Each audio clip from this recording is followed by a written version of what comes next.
Dzień dobry. W dzisiejszym odcinku zniknięcie Putina z przestrzeni publicznej. Import rosyjskiego węgla do Chin ciągle spada. Najnowsze dane.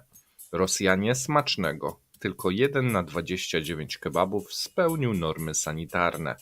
Cła importowe wzrastają. Lista rzeczy, które podrożeją. Powodzianie rozsierdzeni odszkodowaniami. Ciekawy system rozliczeń. Na koniec, ile pieniędzy wypłacono już powodzianom? Zapraszamy. Dzień dobry kochani, z tej strony Mateusz Lech oraz Paweł Jeżowski. Rozpoczynamy nowy tydzień z codziennym ekonomicznym przeglądem. Witam Ciebie, Pawle. No i co? Na początek serdeczne podziękowania, gdyż udało nam się w weekend wbić 36 000 subskrypcji. Bardzo, bardzo, bardzo dziękujemy. Jesteśmy, tak jak wcześniej mówiliśmy, kolejny rok starsi, kolejny 1000 subskrypcji. Zapraszamy tych, którzy jeszcze nie subskrybują, do wciśnięcia przycisku subskrybuj i naciśnięcia dzwoneczka. Dzięki temu będziecie mogli oglądać codziennie nasze informacje lub sami będziecie wybierać, gdyż wyrzucamy bardzo dużo filmów w przestrzeń publiczną. Co chcecie obejrzeć i nie zostawicie tego algorytmowi. A na ten moment oddaję głos Pawłowi i będzie pasek? Tak, oczywiście, że będzie. Okej. Trzeba go będzie włączyć i już jest. Okej. Już sobie go omówimy. Słuchajcie, mamy dobre, złe informacje. Jeżeli chodzi o te dobre informacje, to waluty. Waluty w tym momencie się osłabiły. Jeżeli chodzi o dolar, mamy 93, a więc zeszliśmy z tego poziomu 94. Jeżeli chodzi o euro, mamy 99,5.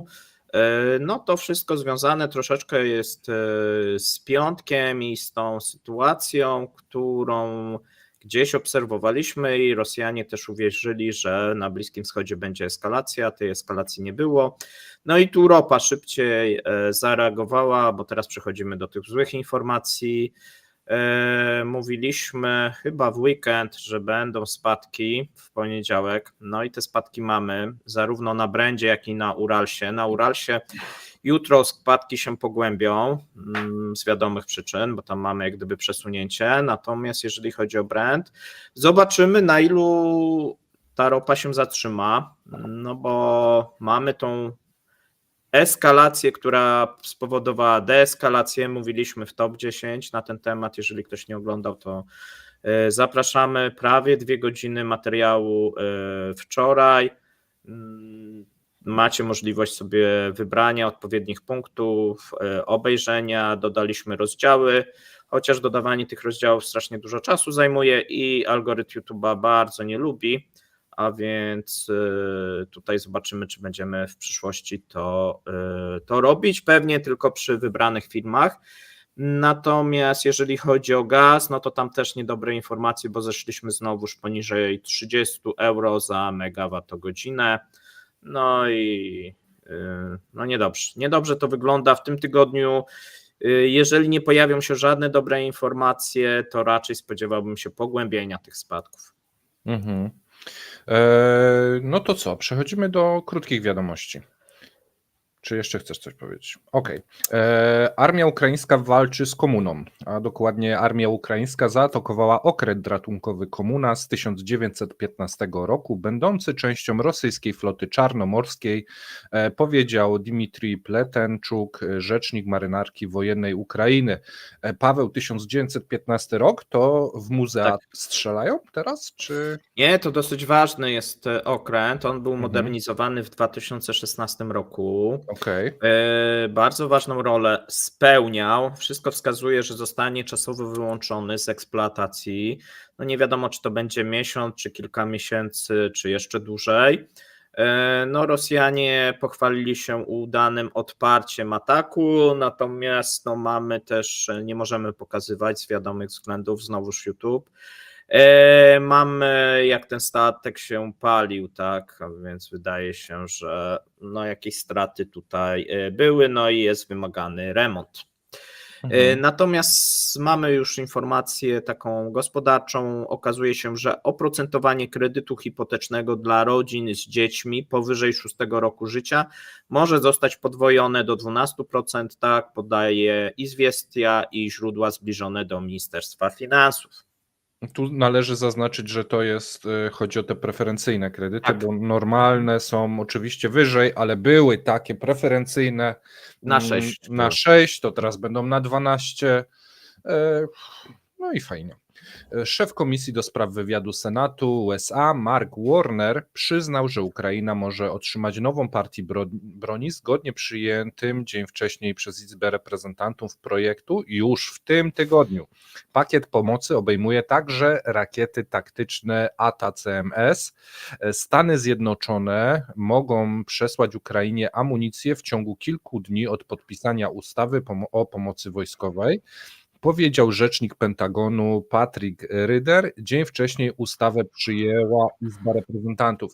I my na naszym komentarzu dnia w zeszłym tygodniu, gdy mówiliśmy, że najprawdopodobniej już będzie to głosowanie i że się uda, mówiliśmy, że istnieje pewna szansa, że część tego uzbrojenia jest już w Polsce.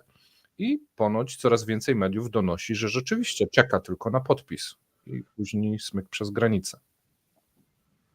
Tak, tu piszecie, żeby zrobić czasowe znaczniki. No właśnie zrobiliśmy te czasowe znaczniki, tak. Zobaczymy jak to będzie dalej wyglądać. Natomiast my sobie przejdziemy do następnej informacji.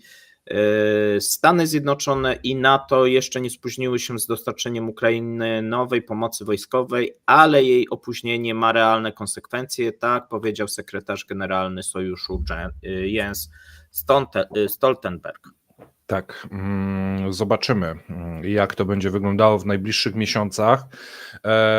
Tu jest optymizm, natomiast trzeba pamiętać, że Rosjanie szykują się w tym momencie do ofensywy i jeszcze przed Ukrainą kilka bardzo trudnych miesięcy. Natomiast premier Kanady Justin Trudeau i prezydent Polski Andrzej Duda omówili kwestię dalszej pomocy Ukrainie. Poinformowało w oświadczeniu służba prasowa szefa kanadyjskiego rządu. Poinformowała. Ministerstwo Spraw Wewnętrznych zażądało dostępu do wszystkich przelewów bankowych i rozmów telefonicznych Rosjan. Ministerstwo przygotowało nowelizację kodeksu postępowania karnego, która zobowiązuje banki i telekomy do ujawniania policji żądanych informacji w ciągu 24 godzin. Okej. Natomiast Grecja i Hiszpania znajdują się pod presją NATO i Unii Europejskiej, które żądają, aby Ateny i Madryt przekazały Ukrainie systemy obrony powietrznej. No i takie informacje podał Financial Times. Grecja i Hiszpania? No okej. Bo daleko od ewentualnych takich zagrożeń rakietowych, chociaż Grecja, nie wiem, czy tam z Turcją coś nie potrzebuje. No zobaczymy. Mamy też, słuchajcie, podpisaną nową umowę pomiędzy Koreą Południową a Ukrainą. 19 kwietnia w Waszyngtonie porozumienie w sprawie udzielenia kolejnej preferencyjnej długoterminowej pożyczki Ukrainie na kwotę $2,1 miliarda, tak podało południowo-koreańskie Ministerstwo Planowania Finansów. Okej. Natomiast Wołodin o decyzji USA w sprawie rosyjskich aktywów, tu mamy cytat, mamy teraz podstawy do podejmowania symetrycznych decyzji w stosunku do aktywów zagranicznych. Okej. No to co? To jest na tyle, jeżeli chodzi o krótkie wiadomości. Rozdajemy kubeczek dla wszystkich, którzy po raz pierwszy oglądają, no bo przybyło nam trochę subskrybentów, krótkie wprowadzenie.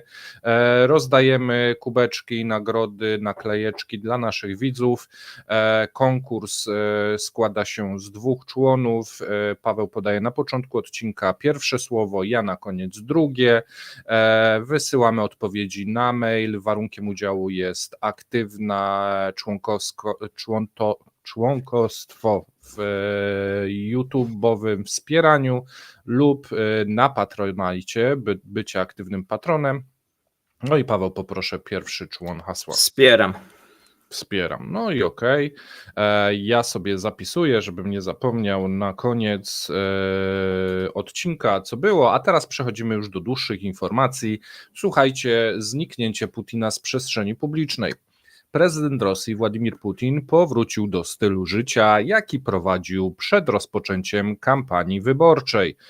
Przestał opuszczać Kreml i swoje rezydencje. Zauważyła prasa po przeanalizowaniu harmonogramu pracy głowy państwa. W ciągu ostatnich 2 tygodni Putin nie zorganizował ani jednej wizyty, a od początku kampanii wyborczej do 20 kwietnia Kreml odnotował 100 wizyt z udziałem prezydenta. Od 17 lutego do 17 marca Putin wziął udział w 31 wydarzeniach poza Kremlem i rezydencjami, czyli no praktycznie jedna dziennie przed samymi wyborami.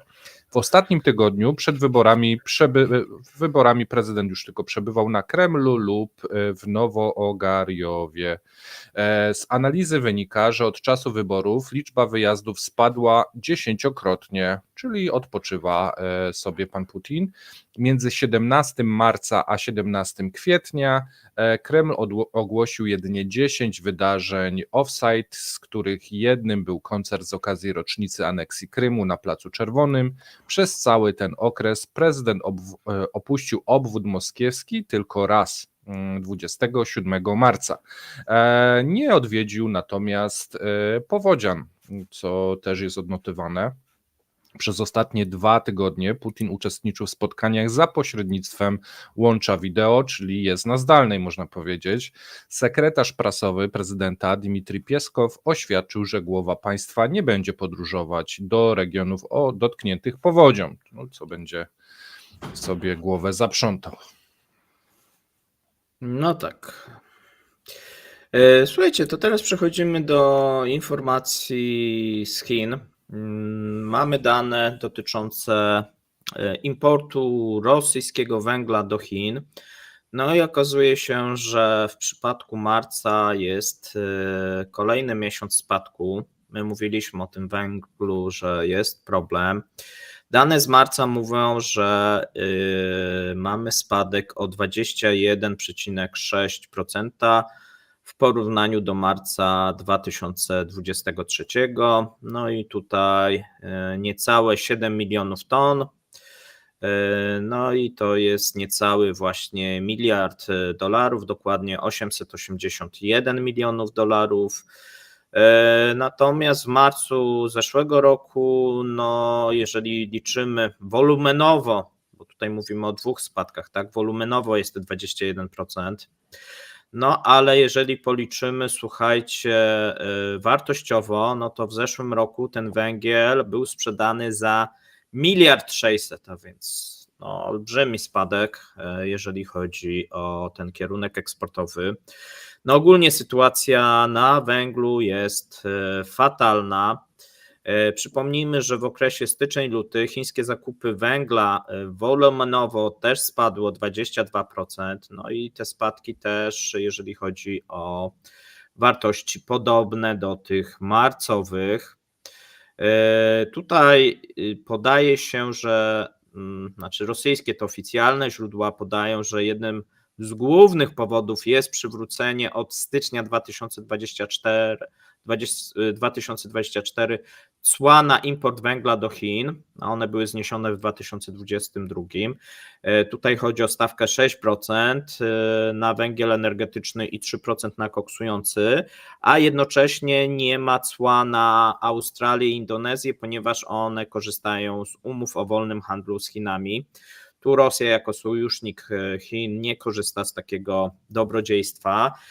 Natomiast no, większość ekspertów wskazuje po prostu niskie ceny na rynkach, no i akurat cła, ale również po stronie tej rosyjskiej, bo przypomnijmy, że węgiel został objęty cłami i ruchomymi, no i to jest również jednym z powodów, że nie opłaca się tego węgla eksportować do Chin w tym momencie. No i okej. Teraz opowiemy troszeczkę o kebabach. małe ostrzeżenie. Odłóżcie, jeżeli jecie.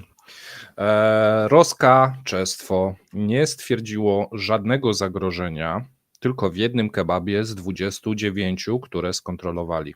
W pozostałej części znaleźli bakterie E. coli, gronkowce i inne mikroorganizmy.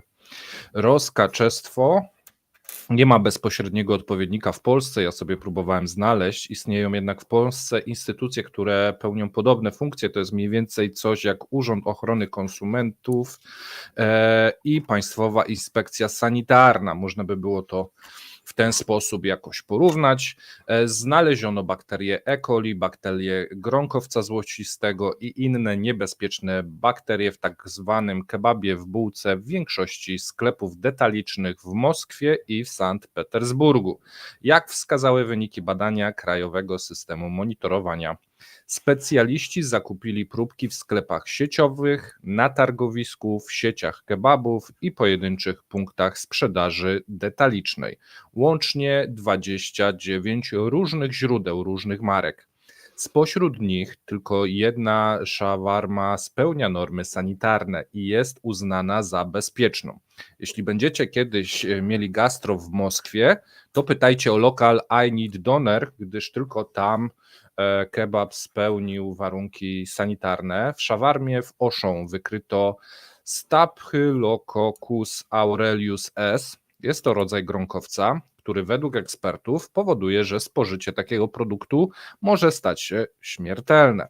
Gronkowiec mógł dostać się do dania przez zepsuty sos, jednak bardziej prawdopodobne jest, że infekcja została przeniesiona przez cierpiącego na tę chorobę pracownika gastronomii. I och tak, pracownicy gastronomii w Rosji to może być niezbadana jeszcze puszka Pandory, zwłaszcza po konsekwencjach mobilizacji i odejścia tych pracowników z Azji Centralnej. No tam może być teraz ciekawie, bo to mogą być nieprzeszkoleni albo mściwi pracownicy. W szawarmie z Oszą wykryto także listerię, która powoduje listeriozę, jedną z najpoważniejszych chorób przenoszonych drogą pokarmową. Znaleziono je także w kilku innych markach oraz lokalach. Bakterie E. coli wykryto w produktach Ozon Fresh, Restoria, Skusville, wymieniono jest chyba 20. Z 27 z 29 marek wykryto podwyższoną zawartość kumafa-NM, liczba mikroorganizmów mezofilowych tlenowych i fakultatywnie beztlenowych. Jeżeli ktoś wie, co to oznacza, dajcie znać w komentarzach, natomiast nie oznacza to, żeby te dania były zbyt dobre. No i co powiesz, Paweł? Że nie będę jadł w tym tygodniu żadnych kebabów. Nie zachęciłeś tutaj. Tak. Tak. A my sobie przejdziemy w takim razie do następnej informacji. Trochę związanej, a trochę nie. No, złe informacje, słuchajcie, jeżeli chodzi o rosyjskich konsumentów. Pojawiło się cło na import piwa. To cło zostało zwiększone 2,5-krotnie. Również pojawiło się cło na kosmetyki, kakao, tapety, płaszcze. No i jak to wygląda w szczegółach? Cło importowe na piwo z nieprzyjaznych krajów wzrosło 2,5 raza do 10 centów za litr. Rząd rozszerzył także listę kosmetyków o cło importowe w wysokości 35% oraz podwyższył cło na import tapet i płaszczy z krajów bałtyckich o 50%. Przypomnijmy, że jeżeli chodzi o piwo, wcześniej to były tylko 4 centy, teraz mamy już 10 centów. Tak wynika z najnowszej uchwały rosyjskiego rządu. Jeżeli chodzi natomiast o kakao, no to wszystkie wyroby zawierające kakao, słodycze, czekolady objęte są 50% cłem. Wow. Również będzie drogo po prostu. Coraz więcej będzie, już mówiliśmy, tych wyrobów czekoladopodobnych w Rosji. Również płaszcze przeciwdeszczowe i kurtki są objęte podobnym cłem, tak samo zamki błyskawiczne. Ponadto poszerza się listę kosmetyków i wyrobów perfumeryjnych, które podlegają cłu importowemu 35%. Dodatkowo pasty do zębów z Hiszpanii i Japonii 35%, lakiery do włosów z Polski 35%, a więc jak ktoś wysyła z Polski lakiery, to no niestety chyba przestanie. Produkty do golenia z Niemiec no też 35%. No i teraz najciekawsze. Ministerstwo Przemysłu i Handlu uważa, że działanie to pozwoli na dalsze zwiększanie produktu krajowego brutto i krajowej produkcji co najmniej o 10% rocznie, znaczy tej krajowej produkcji w tych pewnie dziedzinach, w oparciu o dotychczasową dynamikę. No to jeżeli oni chcą tak rosnąć, no to ja proponuję w ogóle bana na wszystko i wtedy będzie o 50% wzrost albo i o 60% i może 70%, jak się wszystkiego zakaże. Wiesz co, no tak, i zostanie już tylko jeść kebaby. Rewan się rozkręcił i wytłumaczył nam cały proces, jaki zachodzi, więc dziękuję ja nie chcę czytać, nie pokażę. Tak. Okej, bardzo to obrazowo wytłumaczył.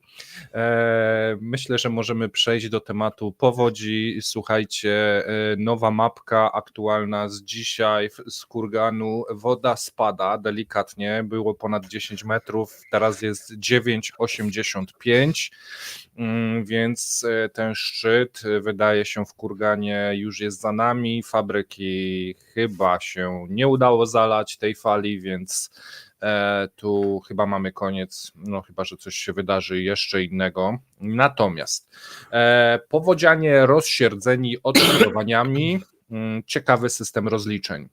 Jeśli staniesz się ofiarą powodzi, to jest twój problem. Jak wygląda odszkodowanie? I Paweł znalazł jeden rodzaj odszkodowania, ja drugi. Odszkodowanie, które postanowiono wypłacić ofiarom, nikomu nie odpowiada. Na razie ludzie narzekają po cichu, ich niezadowolenie nie dociera do Moskwy i oczywiście nie zgłaszają tego na samą górę, ale to nie znaczy, że pewnego dnia się nie przebije. Podobnie jak w Obryworsku, ponoć podkopały tamę, tak teraz władza podkopuje zaufanie do siebie, aż tamy zostaną zerwane.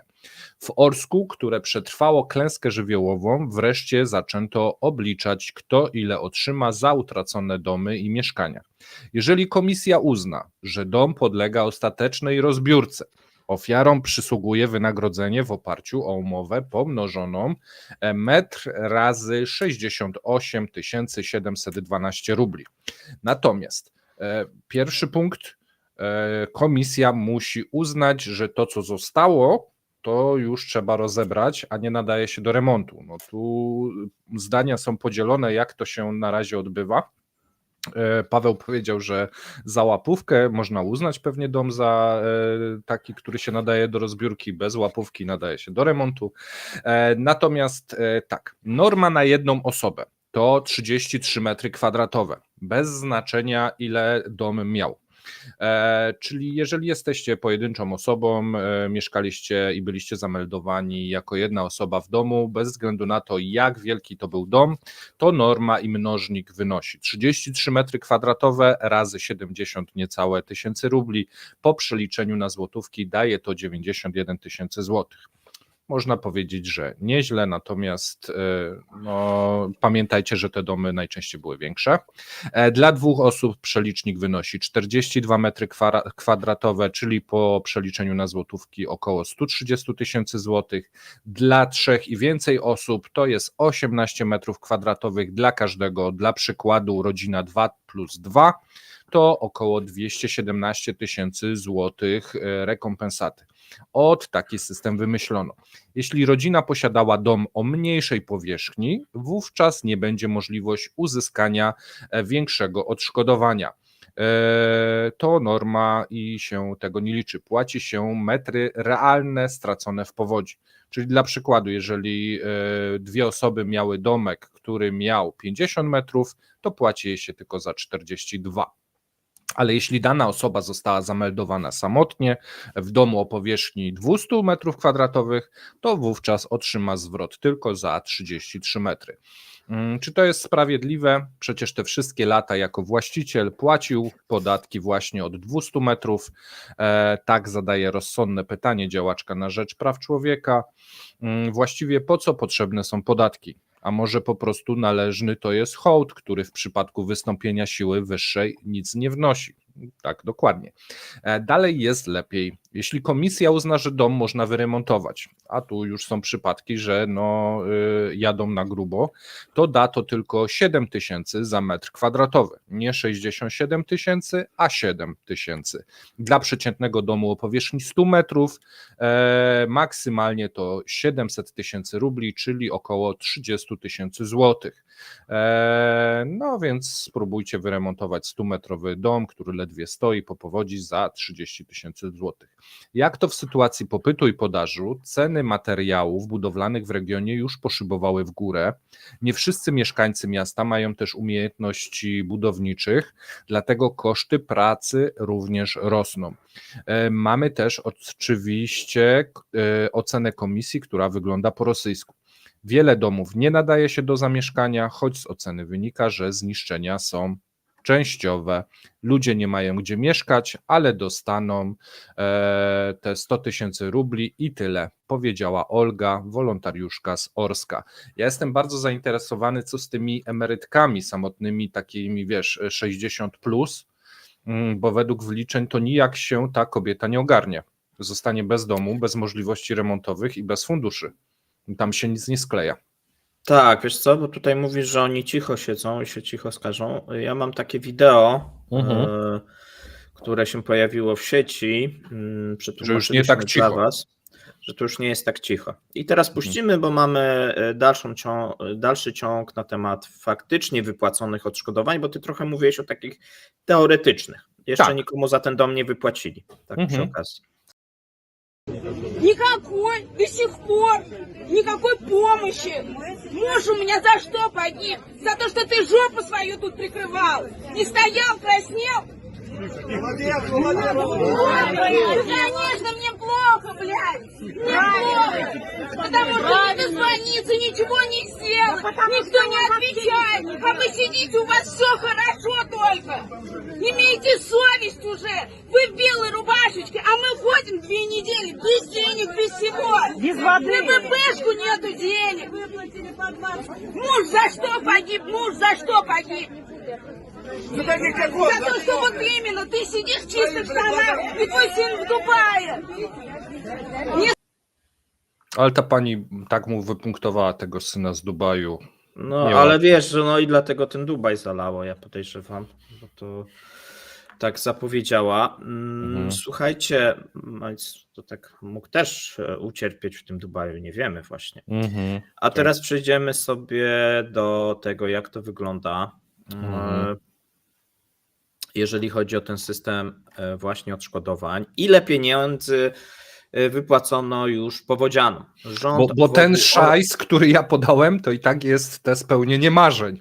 A teraz idziemy do realiów. Tak. Do realiów. Rząd obwodu orenburskiego postanowił doprecyzować i opublikować informacje o wysokości środków wypłaconym ofiarom. Do tej pory według rządu wpłynęło 372 798 wniosków o wypłatę od mieszkańców. Łącznie rozpatrzono 359 387 wniosków. Decyzję pozytywną o przyznaniu płatności przyznano 42 942. Tych wniosków było pozytywnych, a więc tak trochę mało. Natomiast pieniądze faktycznie zostały wysłane na konta 38 tysięcy mieszkańców w wysokości niecałe 800 milionów rubli.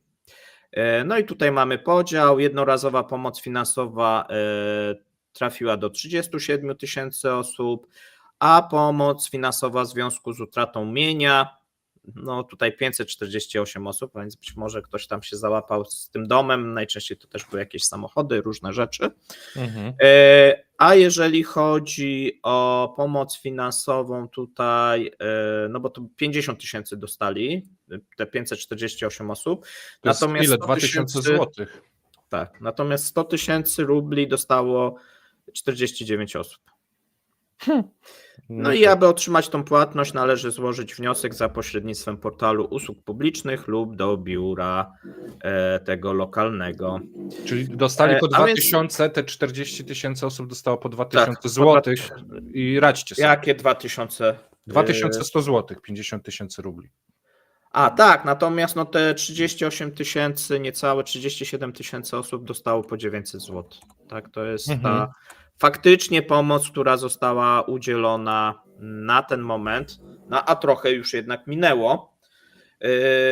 Pytanie jest, co z tymi wnioskami, które nie zostały rozpatrzone, czy one są już negatywnie rozpatrzone, czy po prostu tak długo to trwa, tak, i po prostu one się skolejkowały, tak, bo wydaje się, że słabo, tak, no 400 000 prawie ludzi wysyła wnioski i tylko 10%, poniżej 10% jest rozpatrzonych i jakiekolwiek pieniądze, gdzie większość to jest 900 zł, tak, a więc tak wygląda rosyjski mir, słuchajcie, w praktyce. Większość tych ludzi to nawet na namiot za bardzo nie stać. No nie, no za 900 zł może jakiś namiot kupisz, taki, nie wiem. Nie wiem, ile teraz namiot kosztuje, piszcie, bo nie mam. Ale nie, ja już mówię tak poważnie, 2 tygodnie czekają, no to wydaj w 2 tygodnie jakieś jedzenie, coś tam, no gdzieś zapłacić. A i teraz tak, przechować. woda jest dostarczana, bo tam kolejne ograniczenie, do tej pory można było tą wodę butelkowaną dostawać za darmo, teraz jest tylko do szkół i przedszkoli, już nie masz za darmo. Znaczy 300 000 dostało zero. No zero, na razie zero, tak. Tak, a co? Tak. No, nie można? Można. Można. na No razie tutaj można. wszystko jest oczywiście, nie ma żadnej pomocy przede wszystkim federalnej, tak? To jest też jak gdyby, no, a z drugiej strony, no z czego, jak są przecież ważne wydatki na Ukrainie. Mamy też dane, słuchajcie, za 2023 rok zwiększył się tak zwany budżet tajny o 1 bilion. Tam sobie podliczyli, mówiłem, że tam będzie rosło, no i urosło 1 bilion, sobie właśnie dopisali za 2023. Oczywiście rosyjscy fani nic o tym nie wiedzą, no bo akurat w tych gazetach, które oni czytają, tego nie piszą, natomiast dodatkowy bilion schomikowany prawdopodobnie na wojnę w Ukrainie został właśnie dopisany, no i trzeba będzie z tego funduszu dobrobytu spróbować, ja nie wiem, czy tam ten bilion znajdą, no ale gdzieś trzeba będzie znaleźć ten bilion, żeby to zrównoważyć, tak? Znaczy wcześniej pewnie już znaleziono, nie? Natomiast to tak wygląda, a skoro tak jest, no to nie ma dla powodzian pieniędzy, no bo jak? Bardzo jest też ta ciekawa informacja z tym, że Putin się nie wychyla i nie jedzie. Do niego nie może się przykleić widok rozsierdzonych powodzian, bo to jest dobry car. Tak, on nie wie. On zajęty jest. On nie wie, bo jeszcze nie dostał tego raportu, że jest powódź. Tak, on przyjedzie, jak będzie rozwiązanie. Tak, ewentualnie. Tak, na razie jest, czyta te raporty z Ukrainy i tam same są sukcesy, więc nikt nie chce mu psuć tak humoru. Dokładnie. No to co? Mamy wszystko. Tak, słuchajcie. Udało nam się wyjątkowo sprawnie w 33 minuty zmienić ten. Dzisiaj rekordowo szybko podajemy drugą część hasła. Tak, to jeżeli wszyscy są gotowi, to ja podaję drugi człon. Wiosnę, żeby już przyszło z powrotem, bo coś się gdzieś zgubiła po drodze. Więc drugi człon. Zapraszamy wiosnę, zapraszamy do komentowania, zapraszamy do wspierania, jeżeli macie taką ochotę. Trzymajcie się, cześć. Cześć.